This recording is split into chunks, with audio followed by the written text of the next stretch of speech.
নমস্কাৰ যিসকল ছাত্ৰ ছাত্ৰীয়ে বৰ্তমানো দৰ্পণ পৰ্টেলৰ জৰিয়তে ক্লাছ 11ত এডমিশ্যন ল'ব পৰা নাই তেওঁলোকৰ বাবে আসাম হায়াৰ ছেকেণ্ডাৰী এডুকেশ্যন কাউন্সিলৰ ফালৰ পৰা এখন নটিফিকেশ্যন ওলাইছে নটিফিকেশ্যনখন আজি ওলাইছে ডেটটো দেখা গৈছে স্ক্ৰীনত 30 জুন 2023 ইয়াত নটিফিকেশ্যনখনত লিখিছে in view of smooth conduct of admission into HS first year class 2023 on Darpan portal following are notified to all the concerned. Number 1, the admission process will be operational up to 8 July 2023. অৰ্থাৎ তোমালোকৰ এডমিশ্যনৰ কাম অহা 8 জুলাইলৈকে চলিব। Point number 2 কৈছে option of removal of students will be available on the portal from 1 July 2023. অৰ্থাৎ যিবিলাক ছাত্ৰ ছাত্ৰীয়ে বৰ্তমান এডমিশ্যন পালে বা কেইবাখন যিহেতু 5খন স্কুলত এপ্লাই কৰিছিলে কিন্তু কৰাৰ পাছত মাত্ৰ এখন স্কুলে সিলেক্ট কৰিলে গতিকে বাকি 4খন স্কুলতো তেওঁলোকৰ নাম অলৰেডি মেৰিট লিষ্টত সোমাই আছে গতিকে তেওঁলোকৰ নামটো 1 তাৰিখৰ পৰা ডিলিট কৰি দিব by this option the institution may remove those students from the selection list who have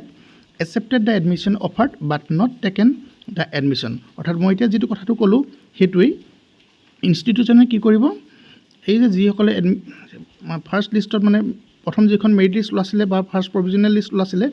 সেইখনত নাম থকাৰ পিছতো যে এডমিশ্যন নল'লে তেওঁলোকৰ নামবিলাকত কিন্তু এতিয়া আঁতৰাই দিব আঁতৰাই দিয়াৰ পিছত কি হ'ব নেক্সট হ'ব কি ওলাব যিখন ৱেইটিং লিষ্ট আছিলে সেই ৱেইটিং লিষ্টখন ইয়াত সোমাই যাব তলত লিখিছে accordingly institution may add students from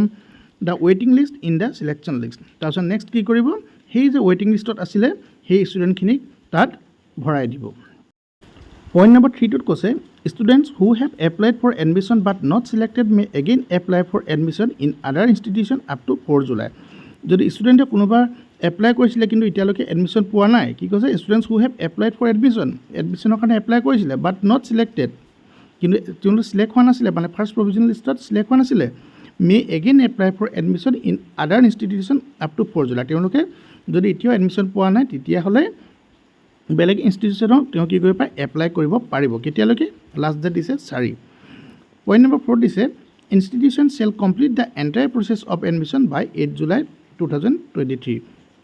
আৰু ইনষ্টিটিউশ্যন অৰ্থাৎ বিদ্যালয় বা কলেজসমূহে 8 জুলাই ভিতৰত এই সকলো কাম সম্পূৰ্ণ কৰিব তলত লিখিছে NB এটা লিখিছে institution shall not conduct offline admission under any circumstances মানে তোমালোকে কেতিয়াও অফলাইন জৰিয়তে স্কুলত গৈ যে এডমিশ্যন ল'ব পাৰিম সেই কথাষাৰ নাভাবিবলৈ কৈছে ইনডাইৰেক্টলি অৰ্থাৎ ইনষ্টিটিউশ্যনে কেতিয়াও অফলাইন এডমিশ্যন দিব নোৱাৰে এইটো কেৱল কিহৰ যোগেদি হ'ব দৰ্পণ পৰ্টেলৰ যোগেদিহে হ'ব গতিকে তোমাৰ দৰ্পণ পৰ্টেলত আকৌ এপ্লাই কৰিবলৈ কৈছে গতিকে আজি নটিফিকেশ্যনখন ইমানেই ধন্যবাদ